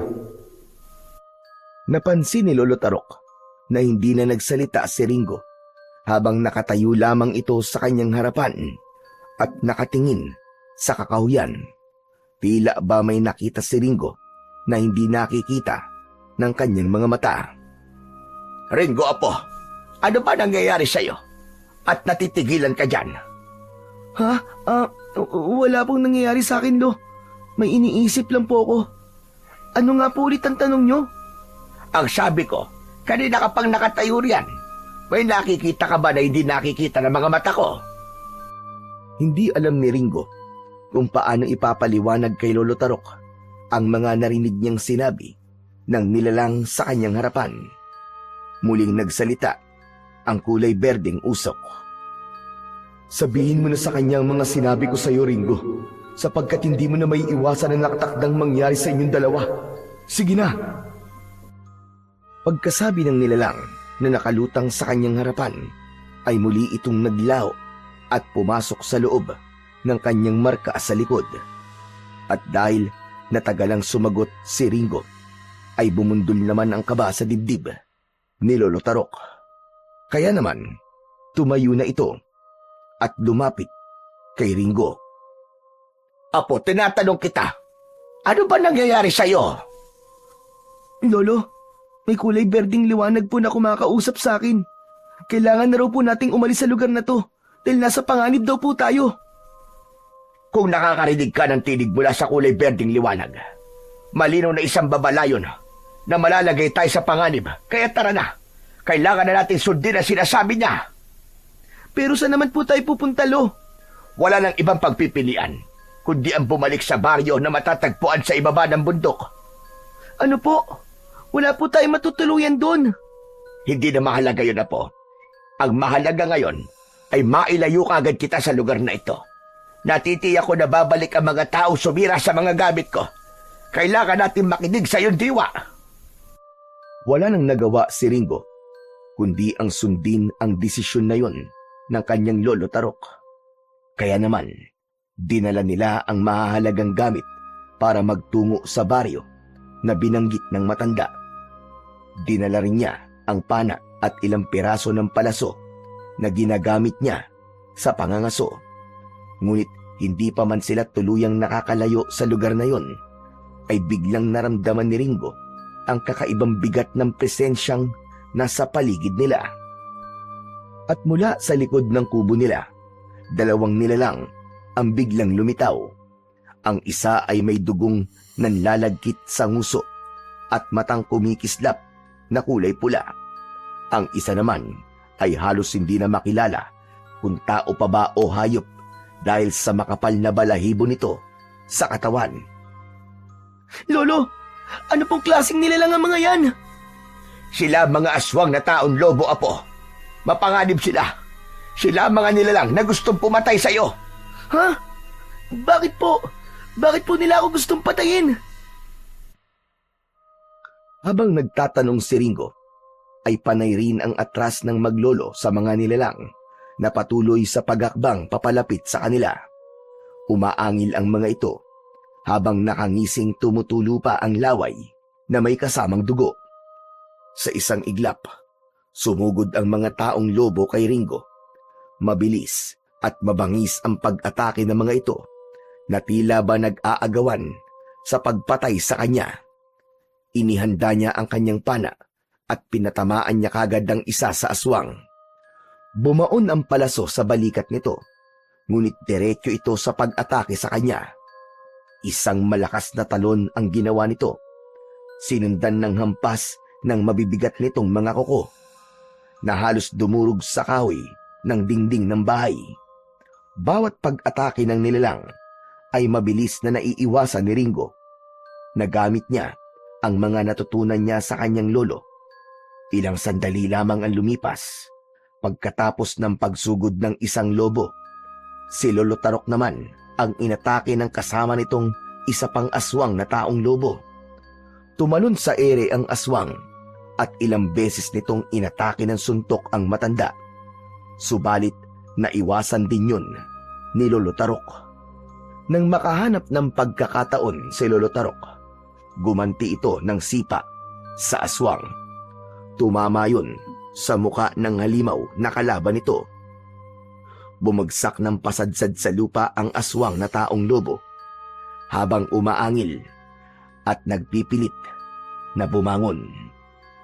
Sinamantala naman ni Ringo ang pagkakataon na yon. Mabilis niyang binalahan ng palaso ang kanyang pana at agad na hinila ang tali. Nang bitiwan niya ang tali, lumipad sa ere ang palaso at tumama yun sa pagitan ng mga mata ng aswang. Tumagos hanggang sa batok nito. Bumulwak ang dugo at kumalat yun sa lupa. Yan! Sapul kan loko ka! Ano? Lalaban ka ba ba, ha? Sige, lapit lang! Hindi ako natatakot sa'yo! Kala mo, ha? Nag-iisa ka na lang, kaya sumuko ka na! Sa kabila ng mga nangyari, nakuha pa ni Ringo na magpakita ng tuwa sa mga ito. Kahit ang kanyang dibdib ay tila binabayo na ng takot at pag-aalala sa mga nilalang na ngayon lamang niya nakita sa buong buhay niya. Ngunit biglang inatake ng isang aswang na taong lobo ang nakatayong si Lolo Tarok. Nasugatan ang matanda sa dibdib na lubhang ikinabahala naman ni Ringo. Dala ng labis na pag-aalala sa nangyari sa matanda, umalingaw-ngaw ang dagundong ng kanyang galit at kahit si Lolo Tarok ay napaatras sa labis na pagkagulat dahil biglang kumislap ang markang hugis bituin sa likod ni Ringo. Mula sa marka, sumiklab ang kakaibang kapangyarihan. Lumiwanag yun na tila apoy, ngunit malamig sa mata. Ang liwanag na yun ay parang humigop ng lakas mula sa paligid. Ang mga dahon ay gumalaw at ang nag-iisang nilalang na nasa kanilang harapan ay biglang umatras. Iniwan si Lolo Tarok na nakaluhod sa lupa. Isang pagkakamali ang ginawa mong pananakit kay Lolo Tarok! Pagsisisihan mong sinugatan mo siya! Mula sa kinaroroonan ng batang Bertudes na si Ringo ay mas lalong lumakas ang liwanag na bumabalot sa kanyang katawan. Habang ang lahat ng kakayahan na natutunan niya nung bata pa siya ay nagamit niya nang atakihin niya ang nakatayong aswang na taong lobo. Sinugod niya ang nilalang sa kinaroroonan nito at magkakasunod na inundayan niya ito ng suntok sa muka. Hindi nakalaban ang nilalang at nang gumanti ito ng kalmot sa kanya, agad niya itong napigilan. Nagliyab ang nilalang sa mismong mga kamay niya. Ang balat ng aswang ay nagsimulang magbitak-bitak at ang mga pangil nito ay unti-unting nalagas at natunaw na parabang sinunog ng apoy. Hindi halos makontrol ni Ringo ang malakas na enerhiyang nanggagaling sa loob ng kanyang katawan. Bago ito tuluyang nasunog at bumagsak sa lupa, hanggang sa naging abo na tinangay ng malamig na hangin sa paligid. Mula naman sa kinatatayuan ni Lolo Tarok, kitang-kita niya ang paglabas ng malakas na kapangyarihan ng isang Bertudes. Hindi siya makapaniwala sa kanyang mga nasaksiyan, lalo na nang makita niya ang liwanag na bumabalot sa katawan ng apo niyang si Ringo. At dahil sa paglitaw ng kapangyarihan ni Ringo, katapusan na rin yun ng pagsisinungaling niya sa bata. Kaya naman, bumakas ang pag-aalala sa kanyang muka at hindi makatingin ng diretso sa mga mata ng kanyang apo. Naramdaman niya na lumapit na sa kanya si Ringo. Lolo, sabihin niyo po sa akin, ano pong ibig sabihin ng mga nangyari sa akin kanina? Magpaliwanag po kayo. Ang buong akala ko po, kakayahan lamang sa paningin ng ipinagkaloob niyo po sa akin. Bakit po may ganito? Ano pong ibig sabihin nito, Lo? Sagutin niyo po ang tanong ko, Lo. Apo, patawarin mo ko kung ako ay nagsinungaling sa'yo. Alam ng Diyos kung gaano kita kamahal. Lolo, sabihin niyo na po sa akin. Ano po? Sino po ba talaga ako? Ano po ba ang totoo kong pagkatao, Lo?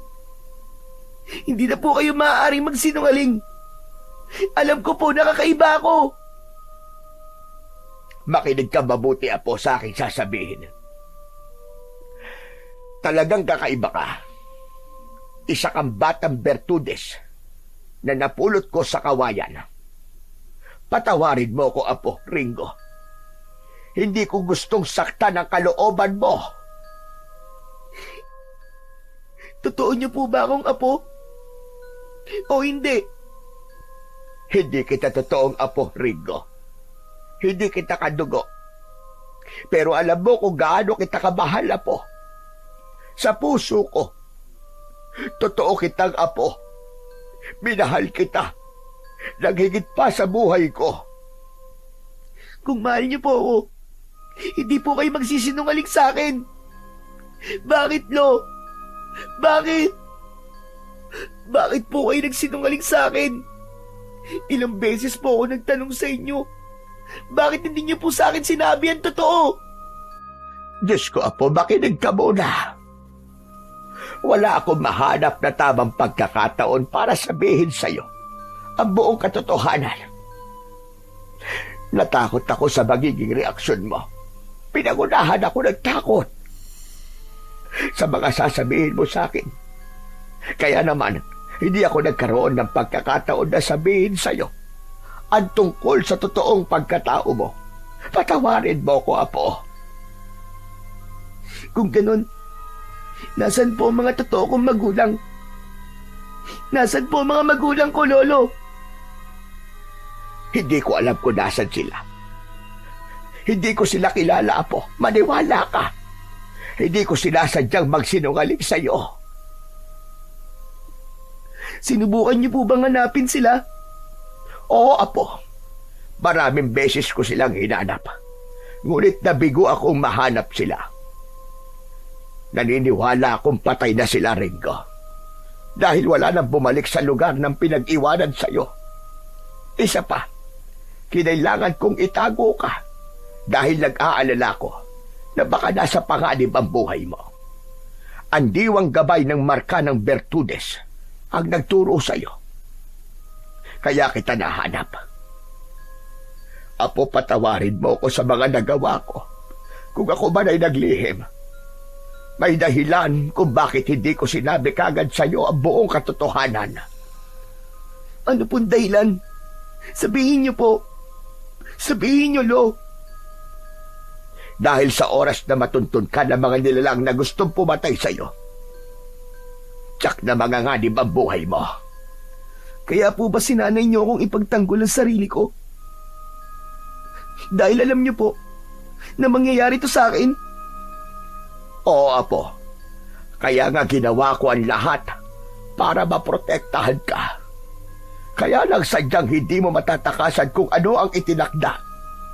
Ang paglitaw ng pagiging Bertudes mo ay isang hudyat ng paglitaw rin ng masasamang nilalang na matagal nang naghahanap sa iyo. Paano niyo po natiyak na isa akong Bertudes? Dahil bata ka pa lang ay nagtataglay ka na ng kakayahan na pambihira lamang sa mga kagaya mo.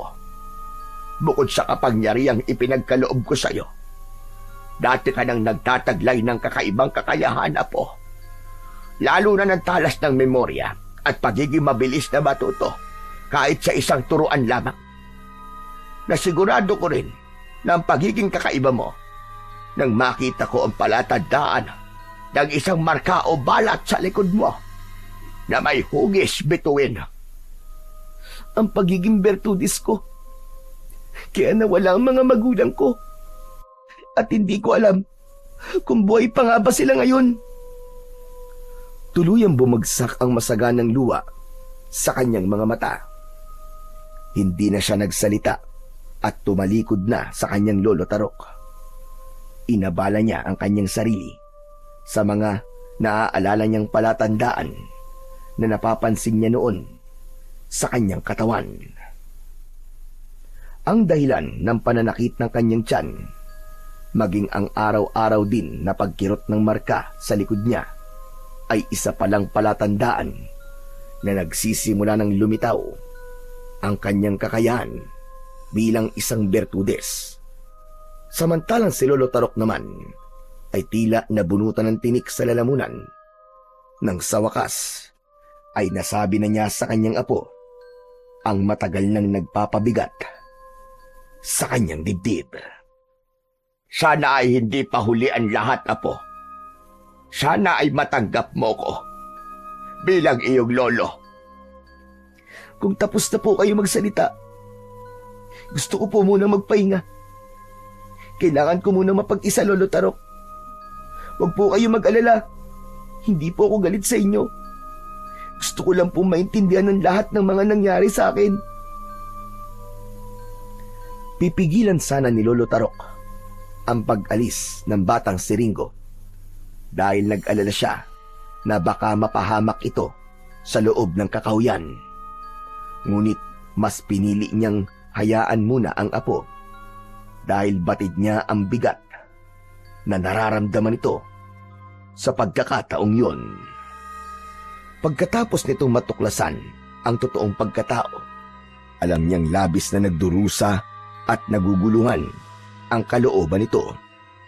Kaya naman, hinayaan na lang niyang maglakad papalayo si Ringo papunta sa loob ng kakahuyan. Samantalang si Ringo naman ay mabibigat ang hakbang na nilisan ang lugar na yon.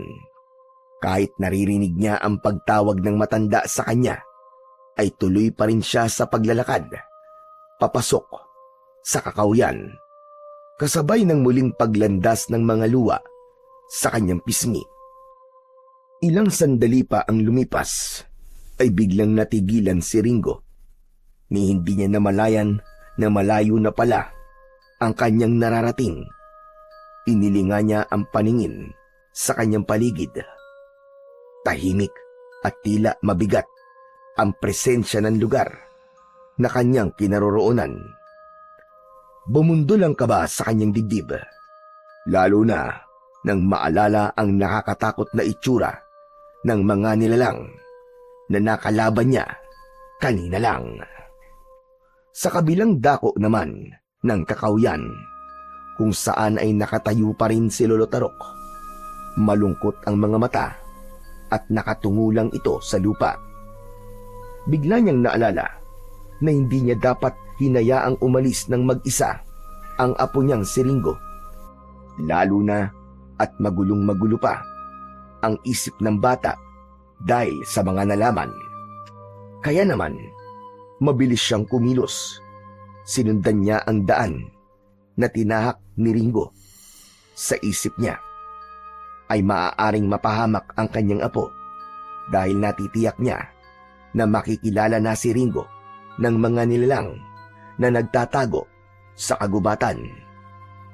Pagkalipas ng ilang sandaling paglalakad, ay naramdaman ni Lolo Tarok na tila ba inililigaw siya ng kanyang mga paa.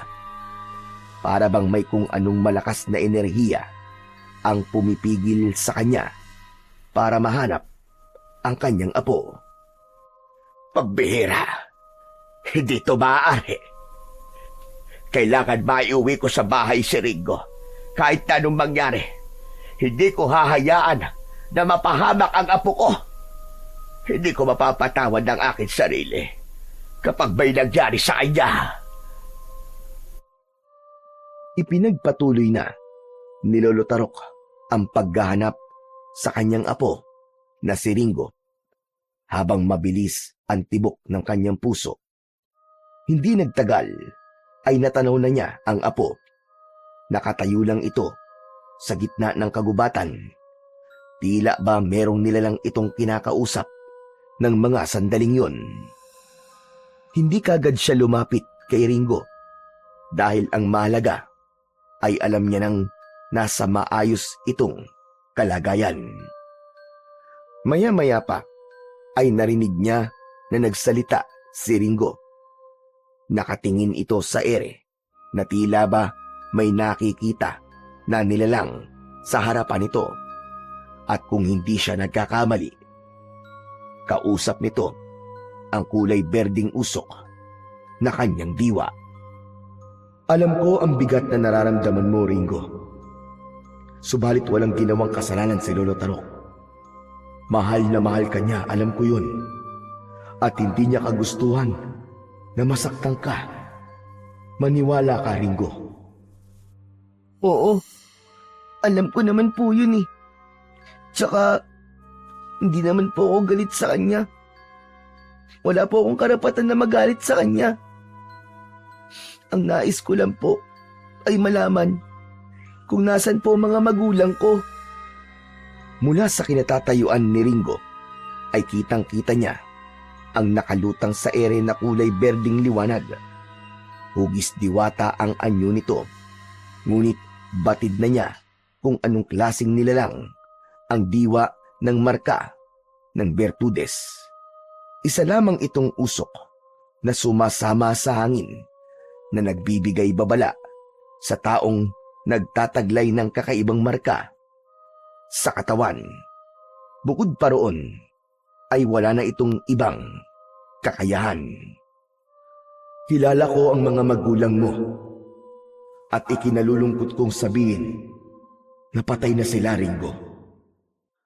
Sila ay mga antingerong kumakalaban sa pinuno ng mga aswang na taong lobo.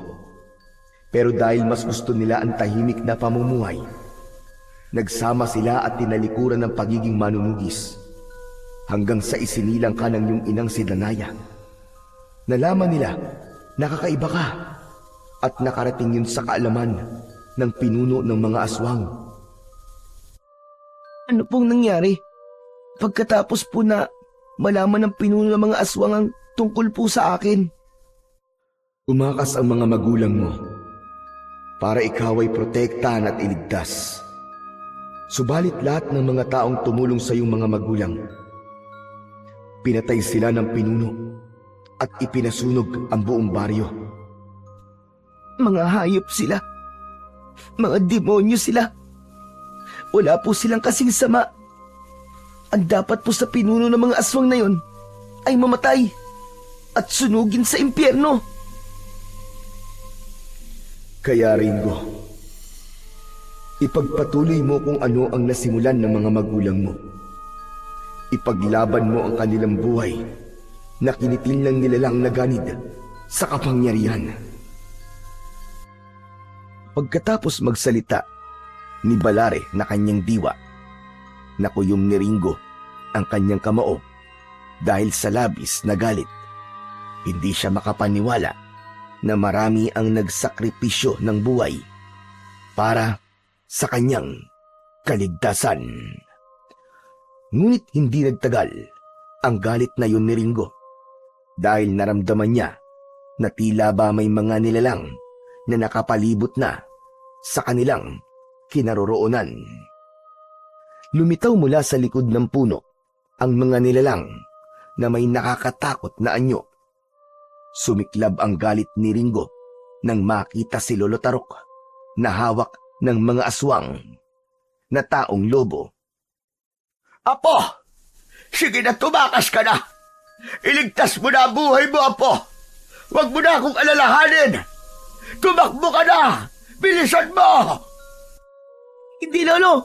Hindi ko po kayo iiwan! Ililigtas ko po kayo! Huwag ka na matigas ang ulo, Apo! Sige na, tumakas ka na! Umalis ka na! Umalingaw-ngaw ang boses ni Lolo Tarok, ngunit mas nangibabaw ang halakhak ng pinuno ng mga aswang na nakatayo sa unahan ng hukbo nito. Isang makapanindig balahibong pag-alulong ang ginawa nito na parabang nagtatawag ng mga kasama. Makalipas ang ilang sandaling pag-angil, ay narinig ni Ringo ang boses nito. Hindi ko alam na ikaw pala ang batang Bertudes na matagal ko nang hinahanap. Hindi kita nakilala. Sa wakas, matatapos na rin ang paghihirap ko sa paghahanap sa'yo. Alam mo bang Ako ang pumatay sa pakialamero mong mga magulang. Magbabayad ka sa pagpatay mo sa mga magulang ko, hayop ka! Isa kang kampo ng kadiliman na hindi na dapat binubuhay. Pagsisisihan mong hinanap mo pa ako, halimaw ka! Ang lakas ng loob mong kalabanin ng isang Bertudez na kagaya ko. Kaya ngayon, ibibigay ko sa'yo ang laban na hinahanap mo! Sa halip na lumaban ng sagutan si Mang Pekto, umalingaw-ngaw ang malakas nitong halakhak. Tila ba hindi natatakot sa taglay na kapangyarihan ni Ringo. Sa tingin mo ba, magagawa mo talunin na kagaya ko? Nagkakamali ka, batang paslit. Marami ka pang kakainin bigas. Nagkakamali ka! Kanin ang kinakain ko, hindi bigas! Mukhang sa ating dalawa, ikaw yata ang nangangarap ng gising. Masyado kang mayabang. Alam kong kaya mo ako'y pinapapatay dahil natatakot ka sa kakayahan ko. Hindi ako natatakot sa'yo. Isa ka lang kutong lupang bata na walang kakayahan na lumaban sa akin. Huwag ka magsasalita ng tapos at huwag mong mamalitin ang kakayahan ng batang kagaya ko. Dahil mas malaking insulto yun sa'yo kung mamamatay ka lang sa mga kamay ko. Sabay ng pagdagundong ng boses ni Ringo, hinugot niya ang kanyang matalas na itak na nakasukbit sa kanyang bewang, habang ang mga kalaban ay umaangil at umaalulong na nagbabanta ng pagsugod. Mabangis ang anyo ng mga ito at ang mga pangil ng mga aswang ay matalim. Kumikislap ang mga yon na parang ilaw mula sa gasera. Sa gitna ng bakanting lupang nilalamo ng dilim, humarap si Ringo, ang batang Bertudez, na ngayon ay may kakaibang lakas na umaalon mula sa markang bituin sa kanyang likod. Ang kanyang dibdib ay kumakabog, ngunit matatag ang titig. Alam niyang wala ng urungan ang laban na yon. At sa mabilis na pagtakbo ng mga aswang na taong lobo papunta sa kanyang kinaroroonan, umaalingaw-ngaw din ang sigaw ni Lolo Tarok. Sinabi ko naman sa'yo, Apo! Tumakas ka na! Marami silang nakapalibat sa'yo! Hindi mo sila kakayanin! Tumakas ka na, Apo! Ganyan nga. Ipakita nyo na natatakot kayo sa puwersa namin.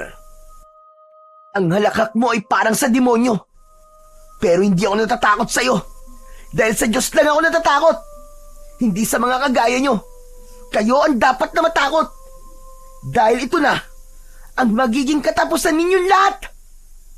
Tama na ang satsat. Simulan na ang laban. Sugod mga kasama. Patayin ang batang Bertudez. Mabilis na sumugod ang mga aswang na taong lobo sa kinaroroonan ni Ringo. Ang mga kuko ng mga ito ay kasing haba ng itak na hawak ni Ringo. Sa isang iglap, sinalubong niya ang unang hampas ng halimaw gamit ang tangan na itak, habang ang kanyang pana ay nanatiling nasa likod niya. Umislap ang nagkiskisang bakal sa matitigas na kuko ng mga nilalang na umatake sa kanya. Sa bawat pag-atake ay nagkikislapan ng apoy mula sa kanilang mga talim, kasunod ng paglitaw ng kulay berding liwanag mula sa kanyang marka. Pinatatag ang kanyang loob at pinabilis ang kanyang pagkilos. Umatras sandali ang aswang na taong lobo dahil sa husay ni Ringo pagdating sa pakikipaglaban. Habang natitigilan ang mga kalaban, agad niyang kinuha ang pana sa kanyang likod. Itinutok niya yon sa mga kalaban. 3 palasok agad ang ibinala niya. Umangil ng malakas ang mga ito na parabang nauulol na aso. Pagkaraan ng sandaling katahimikan, binitiwan niya ang tali. Ang palaso ay lumipad na parang kidlat. Tinamaan ang 3 aswang sa leeg. Umungol ang mga ito sa sakit, kasabay ng pagliliyab ng katawan ng mga ito. Dahil sa mga nasaksihan ni Mang Pekto sa ginawa ng bata, sumugod ang mababangis na alagad nito. Nag-aagawan at nagtutulakan na parabang gutom na aso.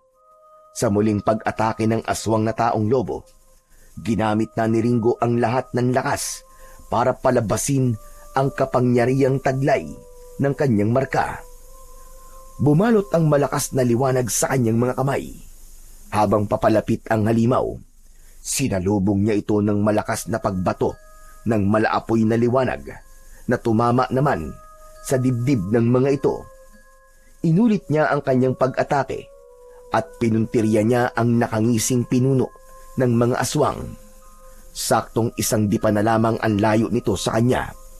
Pinakawalan niya ang malabolang apoy sa kanyang mga kamay. Tumama yun sa muka ni Mang Pekto. Bumagsak ito ng pasadsad sa lupa habang nagkikisay ang katawan. Namimilipit ito dahil sa sakit. Pagkalipas ng ilang saglit, ay nasunog na ang katawan ng pinuno ng mga aswang hanggang sa tuluyang sumabog at naging abo ang mga yon. Sa hindi maipaliwanag na pangyayari, namatay rin ang mga alagad nito. Isa-isa silang bumagsak sa lupa habang nagliliyab ang katawan hanggang sa maglaho ang kanyang mga kalaban at naghari ang katahimikan. Humihingal si Ringo, hawak ang kamay na may bakas pa ng alabok ng kalaban. Sa di kalayuan naman, si Lolo Tarok na nakawala sa pagkakakapit ng mga aswang ay hindi napigilang mapangiti sa kabila ng takot. Nasaksiyan niya kung paanong nakipaglaban si Ringo sa kampon ng kadiliman nang hindi umaatras. Apo, nagawa mo. Nagtagumpay ka. Ang husay na ginawa mo, apo ko. Aray, teka po. Hindi na po ako makahinga, ang higpit po ng yakap niyo sa akin eh. Pagkasabi nun ni Ringo, ay mabilis na bumitaw sa pagkakayakap sa kanya si Lolo Tarok. Napuno ng kaligayahan ang kanilang mga puso dahil sa wakas, wala ng panganib na naghihintay sa kanila. Muling sinulyapan ni Ringo ang mga abo na nagkalat sa lupa. Huminga siya ng malalim habang si Lolo Tarok ay marahang lumapit at ipinatong ang kamay sa balikat niya. Saka sila nagpasyang maglakad at umalis sa lugar na yon. Pagkatapos ng gabing yon, lumipat sina Lolo Tarok at Ringo sa baryo sa paanan ng bundok upang magsimula ng tahimik na buhay. Tinanggap sila ng pamayanan at ginamit ni Ringo ang kanyang kakayahang bertudes upang tumulong sa mga taong may sakit at nagbibigay ng babala laban sa mga panganib. Ang kwento ni Ringo ay nagtuturo na ang tunay na pamilya ay hindi nasusukat sa dugo o lahi, kundi sa pagmamahal, pag-aaruga at sakripisyo. Ipinakita ni Lolo Tarok na kahit hindi niya kadugo si Ringo, minahal niya ito ng tapat at buong puso. Ipinapaalala nito na ang pamilya ay maaari nating matagpuan sa mga taong nagmamahal at sumusuporta sa atin nang walang hinihintay na kapalit. Ito ang nagsisilbing paalala na ang tunay na lakas ay hindi lamang nasusukat sa kapangyarihang taglay natin, kundi sa paraan ng ating paggamit nito para sa kapakanan ng iba. Bilang isang batang bertudes, maaari niya sanang gamitin yon sa kanyang sariling kapakinabangan o paghihiganti. Ngunit pinili niyang ipagtanggol ang kanyang mga mahal sa buhay at ang kanilang baryo. Sa huli, itinuturo ng kwento ni Ringo na ang pagiging bertudes o gifted ay hindi lang tungkol sa mahiwagang kapangyarihan at kakayahan. Ito ay tungkol sa pagiging tapat sa kabutihan, paggamit ng talento para sa ikabubuti ng nakararami, at pagkakaroon ng tapang na harapin ng kadiliman upang magdala ng liwanag sa bawat isa. Isang liwanag na magtatanglaw sa atin sa landas na ating tinatahak.